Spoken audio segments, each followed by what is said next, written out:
Bathsheba was a woman born into a special family in Israel. Her father, Eliah, was a brave soldier, one of King David's best warriors. These men were strong and fearless, ready to fight for their king and country. Her grandfather, Untold, was a wise man who gave advice to important people in the kingdom. Bathsheba's family was well known, and they lived with pride and duty. But they also knew that everyone watched them closely because they were so close to the king. Jerusalem was their home, a busy city full of life.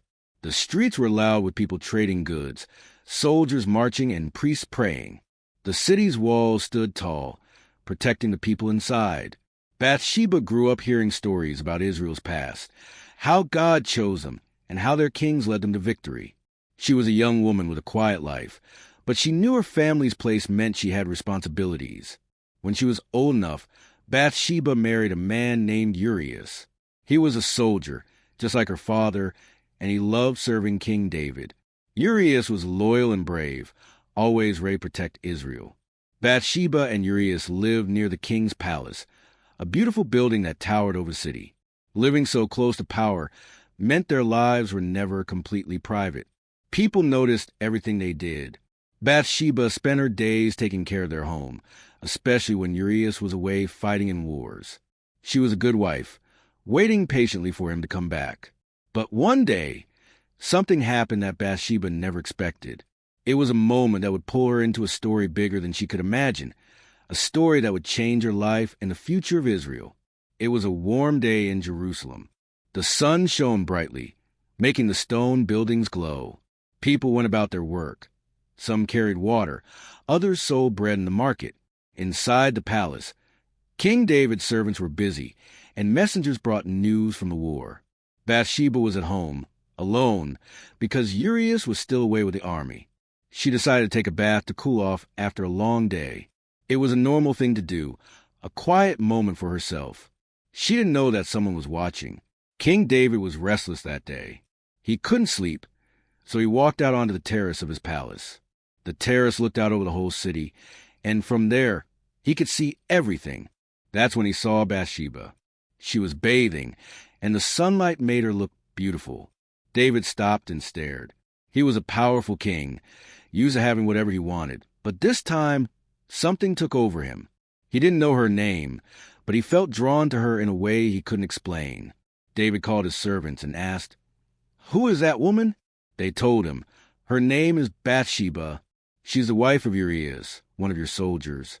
David didn't care that she was married. He wanted to meet her. He told his servants to bring her to the palace. They went to her house quickly and quietly, so no one would suspect anything. Bathsheba didn't have a choice. She had to go. When they told her the king wanted to see her, she might have felt scared or confused. But she obeyed, because no one could say no to the king. Bathsheba walked through the palace gates, her heart probably beating fast. The palace was huge, with tall pillars and golden decorations. Servants moved silently, carrying trays of food and wine. When she reached David, he smiled at her. David was a man who knew how to talk to people. He was charming and kind, but that night there was something else in his eyes, something strong and dangerous. They talked for a while. David made her feel special, like she mattered more than anyone else. Bathsheba might have been nervous, standing in front of the king, but she couldn't leave. He was in charge, and she was just a woman from the city. As the night went on, David's feelings grew stronger. He didn't think about Urias or the rules God had given his people. He only thought about what he wanted. That night, David and Bathsheba did something they shouldn't have. They crossed a line, and it was a secret they both knew could hurt them. Bathsheba went back home, maybe feeling guilty or afraid. David stayed in the palace, thinking the night was over. But a few weeks later, Bathsheba sent him a message that changed everything. It was short and simple.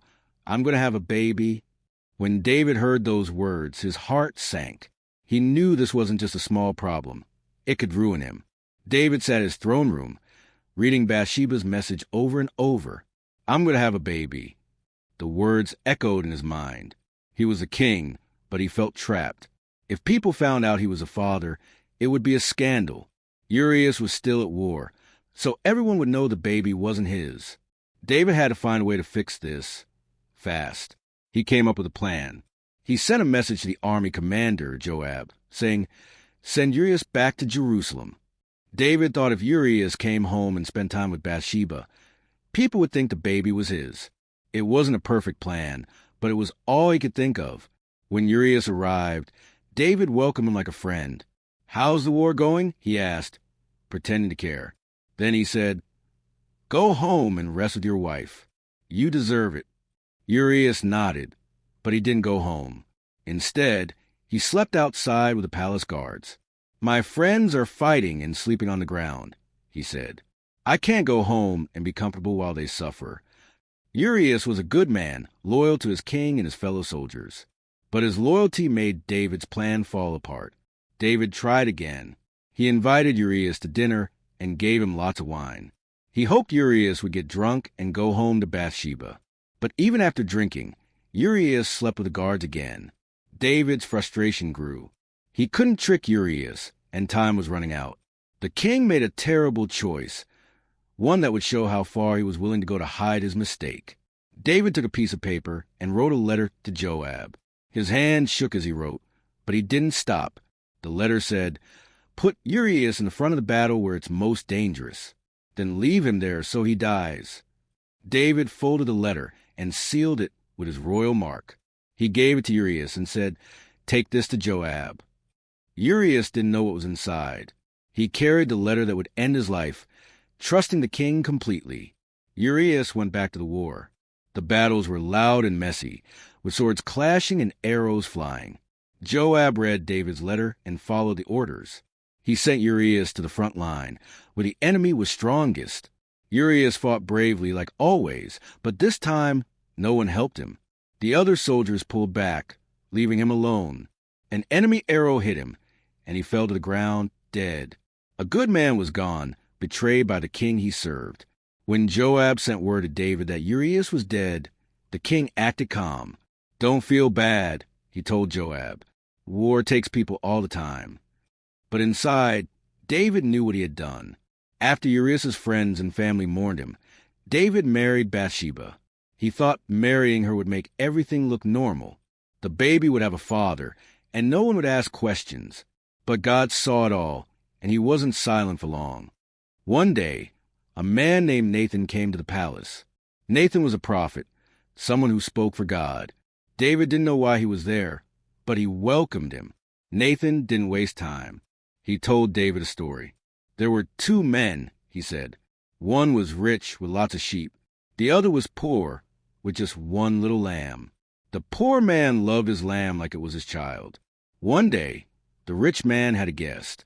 Instead of using one of his own sheep, he took the poor man's lamb and cooked it for dinner. David got angry.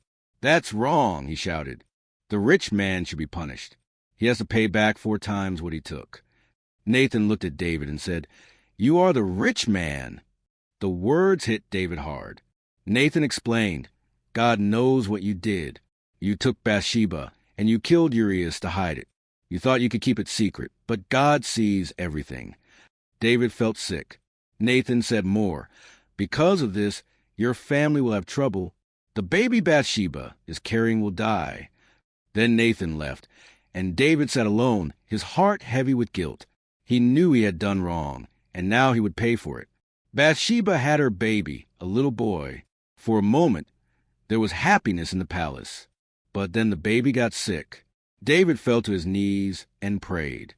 He didn't eat or sleep. He just begged God to save his son. Bathsheba watched, her heart breaking. She knew this was part of God's punishment, and she felt the pain too. Days passed, and the baby grew weaker. Then he died. The servants were afraid to tell David, but when they did, he surprised them. He got up, washed his face, and went to pray at the temple. "Why are you calm now?" they asked. David said, "I prayed while he was alive, hoping God would spare him. But now he's gone. I can't bring him back. Someday I'll see him again." Bathsheba mourned quietly. Losing her son was hard, but it also made her stronger. She and David faced their pain together, and God didn't leave them. Soon, Bathsheba had another son. They named him Solomon, and God sent a message through Nathan. "I love this child. They called him Jedediah, which means God's beloved. Solomon was a new beginning, a sign that hope could grow even after sadness. Years went by, and David got old. His sons started arguing about who would be king after him. Adonijah, one of the older sons, said, "I'll be king." He threw big parties and got important people to support him. Bathsheba watched, worried for Solomon. She knew God wanted Solomon to be king, but Adonijah was strong. Bathsheba talked to Nathan, and they made a plan. She went to David, who was weak and tired. "You promised Solomon would be king," she said. "But Adonijah is acting like he's in charge. If he wins, Solomon and I will be in danger." Nathan came in and said the same thing.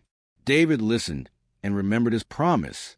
He called his helpers and said, "Make Solomon king today. Put him on my mule and tell everyone he's a new king." They did it fast. Solomon rode through the city, and people cheered. Adonijah heard the noise and knew he had lost.